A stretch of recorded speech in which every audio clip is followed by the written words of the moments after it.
Hi, I'm Aleman, and today I'm going to be reading Chapter 3 of my novel, The Anti-Vampire Tale. Chapter 3, Descent from Decency. Come on, keep up, are the words she leaves trailing over her shoulder to me as she plunges into the hive. Weaving between shoulders and hands grasping plastic cups that drip alcohol, I follow my blue-haired friend into the center of the vortex. She moves and bops from one side to the other with the smack of the snare drum that so defines 80s music. She effortlessly becomes a part of the crowd like a drop of water added to a pool. I feel like a rock clumsily plunked in, making an unwanted wake. Thank God, she reaches the exact epicenter of the dancing, turns and extends her hands out for me to join her, giving me some visible reason for being out here on the dance floor with the graceful and the cool. The song ends and I nervously hold my breath, waiting to hear what tune is coming next that I'm supposed to dance to. The sound of a keyboard playing the intro to I Just Died in Your Arms Tonight brings out a cheer from the crowd and raises hands in the air. I love the song, but I'm petrified, cold fear spreading through my body. Ambrosia spins herself around, spattering the people around her with tiny droplets of her colorful drink. I sip my Coke, stalling having to dance for another moment. Surprisingly, no one minds that she sprinkled them. They all smile at her like she's 80s girl, saving them from the evil clutches of an ordinary night and dousing them with her magical 80s juice, sharing her supernatural cool with them. She turns her bright yellow eyes away from her admirers to glance at me quickly. Swiftly grabbing my free arm at the wrist, she yanks me forcefully toward her, causing a tiny bit of my Coke to run down my other hand. She pulls my wrist back and forth, forcing my body to move with the rhythm of the song. This is why Ambrosia is a wonderful friend. She's forgotten to meet me places when we've made plans, dated guys I thought I liked, but she wouldn't let me stay home on my birthday, and now won't let me drown of humiliation in this pool of coolness. She's going to hold my wrist until I learn to swim, or at least tread water. She lets go of my hand. My body keeps moving, still breathing. 2 drinks plop down on the bar in front of me. I've switched from Coke to the hard stuff, energy drinks. The other cup is full of Ambrosia's too sweet-smelling, bright-colored concoction she's been downing all night. She keeps begging me to try her drink, like it's some all-powerful elixir that'll wash all the dorkiness inside me right out of my bladder. That's just not me. I'm a sober gal. I can't let go of control of myself, barely have a decent grip as it is. Besides, if I drank like Ambrosia, I'd only be an epically bad, clumsy version of her. A chiseled arm in a tight-fitting metal gray t-shirt rests its elbow down on the bar next to my drinks, followed by the most arousing male scent to ever tickle my nostrils. 2 female bartenders smile and wave as soon as they notice him. He waves in one fast, straight motion. One of the bartenders blows him a kiss, the other makes a jealous face at her. A hand lands on my back just as the last note of Space Age Love Song rings out the speakers. Ambrosia must have known the song so well that she started walking to come get me with just enough time before the next song started. Thinking of taut muscle wrapped in thin gray short sleeves, I say to her, "Hang on, I think I might get something else." When I return my focus to masculine beauty, I see long red-tipped female interlopers running down the back of his shirt and then up to his shoulders. Interrupting my dislike of the long-nailed intrusion on my hunk is the beginning of 99 red balloons and an excited Ambrosia shouting, "No, go, now, now, now." She pulls me behind her into the fray, clearing us a path with her hips. You wouldn't think hips as average as hers could part the sea of inebriated dancers, but she puts a lot of energy behind her swaying. Once we've reached a spot she deems acceptable, she raises her free hand straight up in the air and begins twisting her body to and fro. I start dancing without any worry. Once the first few songs were over, I relaxed and have actually been having a pretty great time. There is something so sweet and childlike about how much Ambrosia loves each and every one of these songs. She's smiled, cheered, and waved her free hand in the air at the start of every tune so far. Her wildness does clash with the innocence, like a little girl in a white dress and polished Sunday shoes chugging tequila. Maybe she's just wild because she's wounded, and she's childlike trying to have a youth now that she missed back then. Maybe, maybe not. But she's happy now, and it's as contagious as a plague of joy. Her face turns oddly serious as she stops dancing, grasps my shoulder, and talks into my ear. I can smell and feel the hot alcohol in her breath as she speaks. He's here. I wonder how she could have noticed my attraction to the guy with the gray shirt at the bar, but I grin anyway, his image still fresh in my mind. She nudges her head in a direction behind me, and my vision helplessly follows her. I see him. My smile vanishes. It's Lyle, and there's nothing gray about him. Damn it, what the hell is he doing here? Oh, dang it, I mentioned in the faculty room that I was coming here tonight when they asked where I was going for my birthday. Lyle walks closer to me, smiling so hard that I think his mouth may rip open at the corners. My stomach sinks in a pool of awkwardness. Lyle's actually not that bad of a person. He's a dedicated, anal-retentive geometry teacher who pushes his students hard, but they learn a lot. He's smart and basically a nice guy, and as he makes his way over here now, he's not a bad dancer. Definitely not bad for a school teacher with an unhealthy obsession with the teachings of Euclid. He's just bad for me. Lyle's just old enough to have his hair starting to thin and recede, recently divorced, which has left him insecure and desperate, making him awkward and persistent. Quite an unattractive combination. I'm only at Riverview High for one student teaching class a day, and I've only been there for a little over a month, but he's tried to sell me his undesirable combination every day I've been there. Looks like he's going to be making another sales pitch in 5, 4. Would it be rude if I screamed? 3. How much would a hitman cost? 2. Just and 1. The nightmare begins.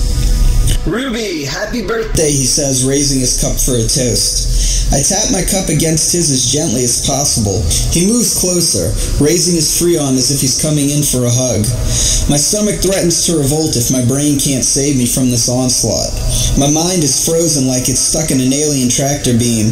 My stomach grows even more belligerent. Hell is upon me, and my wits are nowhere to be seen. Blue flashes in front of my face as Ambrosia rushes between us and pulls me along with her for a quick 360 spin, placing me a little further away from Lyle when we stop. He dances as if nothing's happened. No embarrassment, no signs of rejection. Denial runs strong in this one. The walls behind him are textured in a rich and exciting maroon color. People in flashy outfits dance all around him. 16 candles is projected silently on the giant screen behind the stage. Everything seems magical around him. Everything's downright fantastical except him, a colorless minnow in a tropical sea. Sounds like me, but not the me I want to be right now.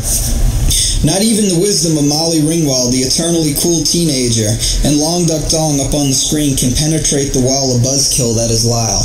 Desperately needing to shine some light inside the dark pit into which I am rapidly sinking, I look for Grayshirt. As if my desperation has summoned him, he steps down the 2 steps from the bar area to the dance floor.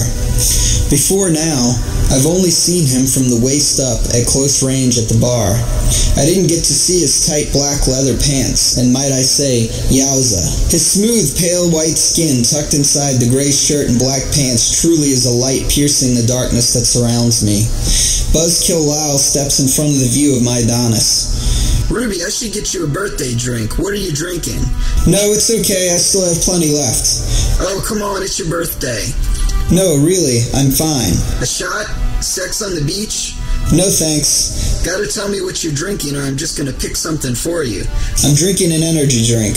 Oh, energy drink and vodka. You're a girl after my own heart, he says, downing the last of the liquid in his cup. No, Lyle, just an energy drink. His eyebrows furrow. Oh, but you've gotta try it. Nothing like it for a party. I don't think so. I'll just go get you one, he says as he takes a step toward the bar. Lyle! What you need, sweetie? Just an energy drink. That's it. All right, he says, shaking his head. It's your birthday. Anything you want. He turns and heads toward the bar. Suddenly I feel bad for the expression that must have been on my face. Lyle's annoying, and he's shamelessly trying to weasel his way in with me, but maybe I was a little harsh.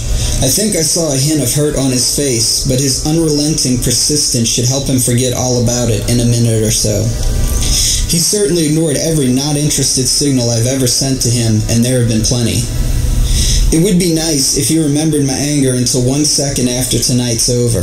I don't want him hurt for long, or at all really, but I'd love for him to stay away for the rest of the night. It would be nice for me anyway. I was having a fantastic time dancing in public. What are the odds that'll ever happen again?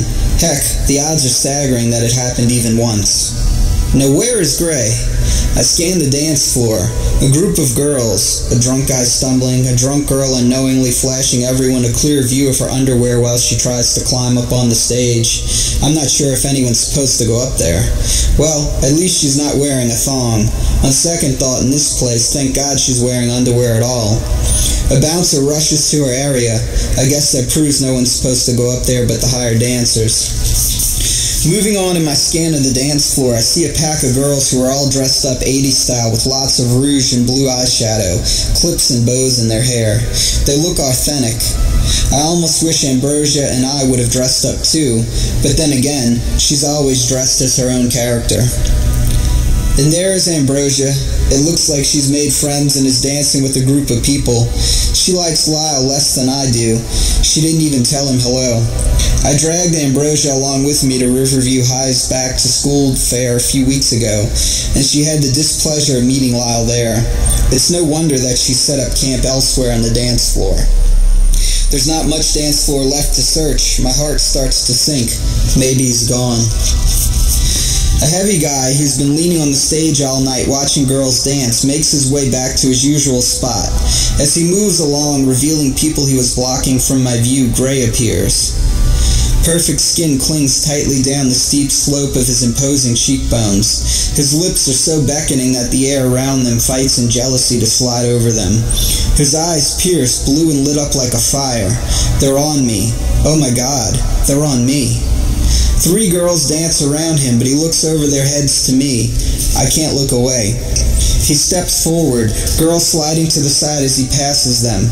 He weaves through the crowd rapidly despite his broad, muscular frame. My eyes belong to him. His are on me, paying no mind to the people he passes, even a girl who slides her fingers across his chest. His hair floats with his steps, just touching his shoulders, flowing like a black sea parted in 2 directions. A mane like a crown, untamed and setting him apart. A few feet separate us now. I'm too embarrassed to speak, too hooked to look away. Inches away from touching me, he steps in sync with my dancing. I quickly glance down his body. Slim waist, steel-tipped cowboy boots. My God, how does he move so well in them, like some sexy ninja? I step close to him and then away from him, trying to see if he follows or if he lets me slip away. Does he want me, or is he just making his way around the floor? The boy's on my every move. He stays about 2 inches from me no matter what I throw at him. I swear he knows what I'm doing before I do it. I throw my arm out like a snake, he follows. Move my head back, he moves his forward. Reflexes like an animal. Smooth, fast, beautiful. Scary almost. So close, his tight gray shirt drapes over his rippling shoulders and chest, like a sheet of water rolling over a cliff. He starts leaning down. His blue eyes feel like they're entering my green ones. Teal sounds like a delicious mix. His precious lips getting closer to mine. What is happening to me? My God, I don't even know his name. I don't think I'll pull away. To be